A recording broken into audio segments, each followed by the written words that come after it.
What up, y'all? It's your boy Martin, aka the Boxing Purist. Welcome once again to the Truth and Absolute channel, where I speak the truth and nothing but the truth. So help me, good God Almighty. All right, y'all. If you're new to the channel, welcome to the channel. This is the Truth and Absolute Boxing channel, where we keep it real. We talk boxing here. We keep it non-biased. If we say something to hurt your feelings, if we say something about your favorite fighter that you may not like, this is what the channel is all about. We just keep it real around here. That's all it is to it. So make sure that you subscribe to the channel for some real boxing talk. If it's not too much to ask, please share the video, hit the like button. And if you want to talk boxing, go down to the comment section and let's get right into this one. So it was announced yesterday that Tank Davis will be taking on Lamont Roach Jr. in December. If you're not familiar with Lamont Roach is a super featherweight fighter. He fights at, I'm sorry about that. He fights at 130, so he will be going up in weight to face Tank Davis at 135. He's 25-1-1 with 10 of his victories coming by knockout. So, I'm surprised. At the same time, I'm not surprised. I'm just telling myself I'm surprised, if that makes any kind of sense. So, listen, man. Let's keep it real on Tank Davis, right? This is the Truth and Absolute Boxing channel, right? Let's keep it real on Tank Davis, though. In my personal opinion, man. Now, let's just say it's good that Tank, the good thing is he's fighting this year. I was under the impression that he wasn't going to fight again this year, right? Obviously, then we heard about, a few contracts being sent out.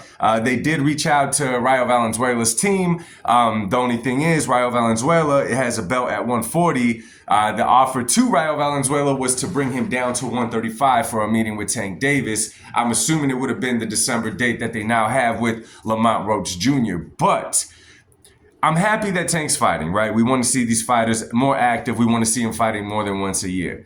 But at one point, right? At what point does Tank finally step it up in opposition? Now, if there's Tank fans here, I'm talking to a lot of you guys directly and the boxing public, man, but Tank fans directly, because every fighter, right? I don't care which fighter you follow, all the way from Canelo to Tank Davis to Bud Crawford to Errol Spence to the heavyweights and everyone. There's some fans of theirs that they don't like any criticism tossed their way, right? They don't like any criticism tossed towards them. They just want to believe that their fighter moves 100% perfect, takes on nothing but the greatest challenges presented to them, and has done wonders in their career.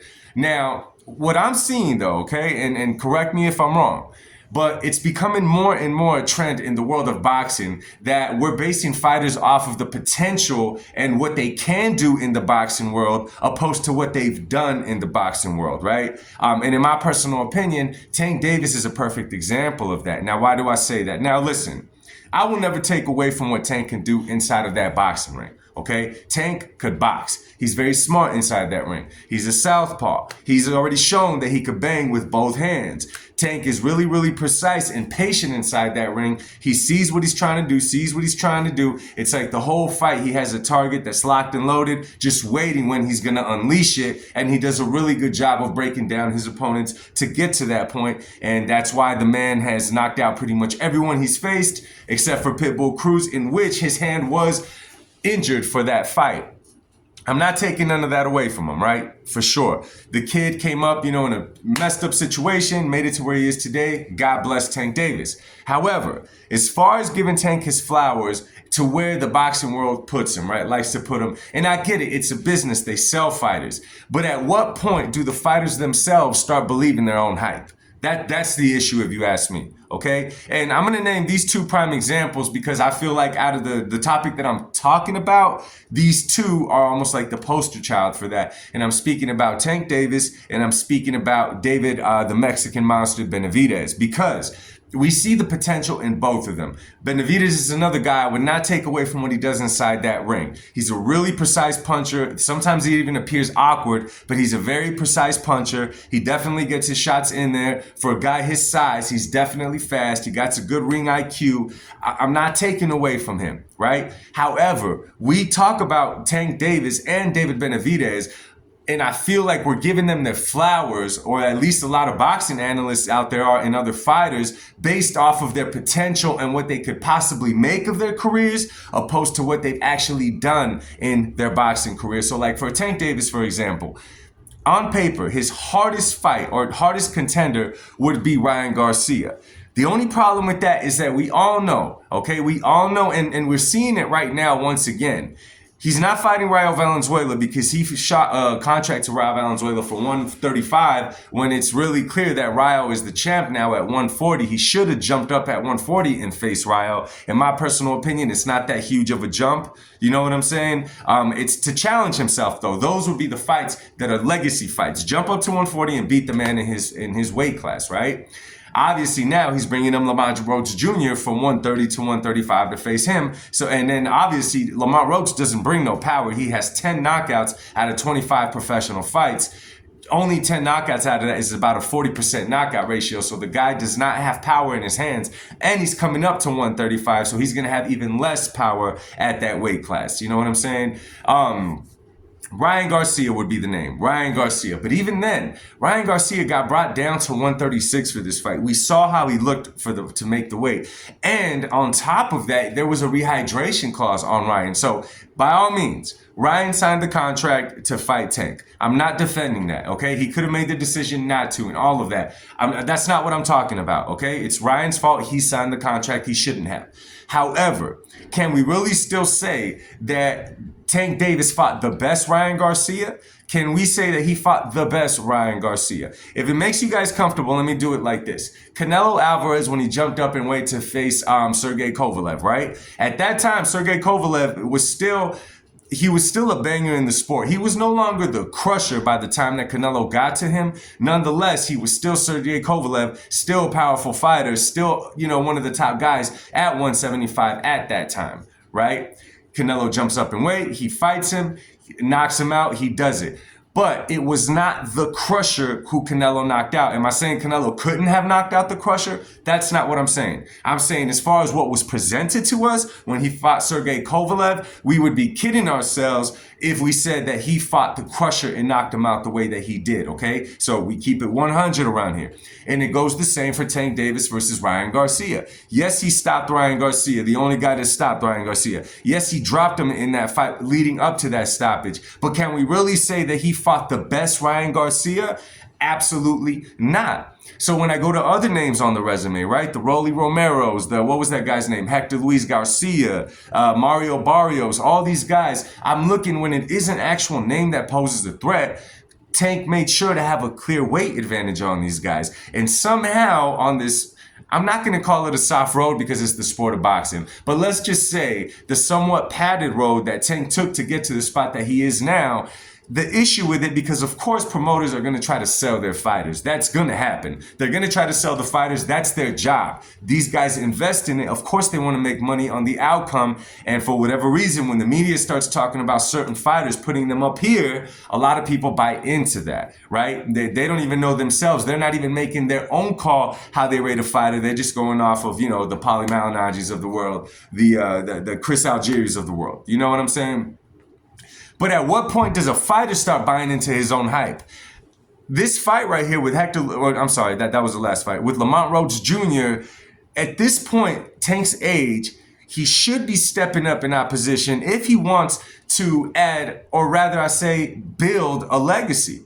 Every fighter has a legacy, right? But we're also going to rate their legacies. If Tank Davis stopped fighting today, what would his legacy look like? I want y'all to think about this for a clear second. What would that legacy look like? Now, I know a lot of people are going to say, but Canelo just fought Hector, I'm all over the place, Edgar Berlanga, this and that. Y'all got to remember that Canelo already had his career, right? Canelo already established his career. He established his legacy. He's been past all that. At Tank's age, just look at Canelo's resume up until Tank's age and then ask that again, okay? At this point, we know what Canelo's doing. He's putting money in the bank. But for Tank Davis, he hasn't quite gotten there yet. And I think Tank is 30 years old. If he's not 30 years old, he's right there on the cusp of hitting 30 years old. I ask myself, at this point, your father time catches up to everybody at a different age. At a different age, everybody, and we've talked about this before. But you're going into a fight in December with Lamont Roach Jr., a fight that he has to be favored like no other, right?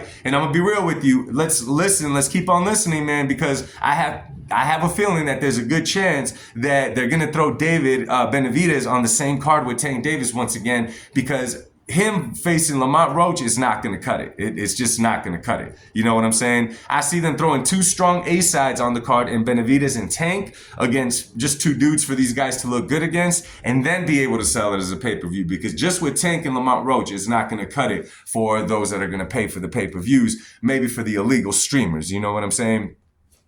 This is dangerous in the sport, though. This is dangerous in the sport. This is the problem when they start selling fighters to us, because you got to figure, in the eyes of Tank Davis, he's like a top 3 fighter in the world. At this point, how he's moving, it seems like he thinks that he's already proven in the world of boxing. So I'm asking you guys again, is he proven in the world of boxing? I'm not talking about his potential. Remember that. I'm not talking about his potential and what he could do inside the ring. I'm asking, as far as what he brings to the table, the ammunition that he brings, his skills, his ring IQ, his everything, has he done enough inside of that ring against tough opposition to where you could say, okay, Tank Davis is cemented as one of the all-time greats? In my personal opinion, absolutely not. The potential is there, right? The potential is there. Right? But we just cannot. Let me put it to you in these terms. LeBron James in the NBA. When LeBron James came into the NBA, he was high flying. He was all of that. He's a little older now. But when he came in, he was high flying. LeBron James was high flying since high school, right? And one thing that we not hold against him, but we kind of knock on LeBron is you never entered the dunk contest of the NBA. You never competed in it. You got some that say, yeah, he would have won it easily. He would have took it home. Perhaps. Okay, perhaps. But yeah, okay, so he had the ability to do it, right? Okay, he had the potential to do it. Okay, cool. Are we going to celebrate it now because he has the potential to do it? Or could we not hand him that trophy, those flowers, until he actually does it and proves it to us? You get what I'm trying to say? That's all I'm saying. And guess what? I see the potential in Tank. I see that he could do great things. And he has fighters out there. Shakur Stevenson, Teofimo Lopez, hell, a rematch with Ryan. Try to chase Devin Haney. Do whatever you can at this point. Hell, go up to 140 and face Rayo Valenzuela. But this is a huge step in the wrong direction, if I'm being 100% honest. You're bringing up a guy from 130, a super featherweight, up to your weight class. And on top of that, he only has 10 KOs in his own weight class. He's going to bring less power. What are we expecting from this fight? Really, what are we expecting from this fight? You know what I'm trying to say? And I'm not trying to take away nothing from Lamont Roach Jr. That's not what I'm doing, man. I respect any man that hops inside that ring and boxes for a living, because it's not no joke. It's a really hard way to make a living. I'm not taking nothing away from him, but there's levels to this game. Okay, there's levels to this game. And when people are spending their money, right, to watch certain fights, and Tank Davis has had a couple of pay-per-views that shouldn't have been pay-per-views. The Rolly fight should have never been a pay-per-view. Pitbull Cruz, although it ended up being a good fight, should have never been a pay-per-view. There's a few of them on there that should have never been, but they sell it really well to people. And the problem when doing so, because they're able to headline pay-per-views, because they start buying into their own hype, and then take these steps back like Tank Davis is doing right now. Okay? And again, man, the problem is if he fights in December, we know that he takes a long time to fight again. We're not going to see Tank inside the ring if he fights in December until June or something crazy like that. That's the problem. And he's only getting a little bit older. How much longer does he hang out in the sport of boxing? Will we see the fights that we want him to take to see how good he really is? I don't know. Only time will tell. But anyway, y'all, let me know what you guys think, man. Let me know what you guys think, and keep it honest opinions. Honest opinions. You know what I'm saying? Drop a comment down below. I try to answer everybody's comments, man, as y'all see. Remember, man, share the video if you can. Hit that like button. It makes the algorithm start going. Thank you guys once again. Much love to you guys, and God bless y'all. Peace.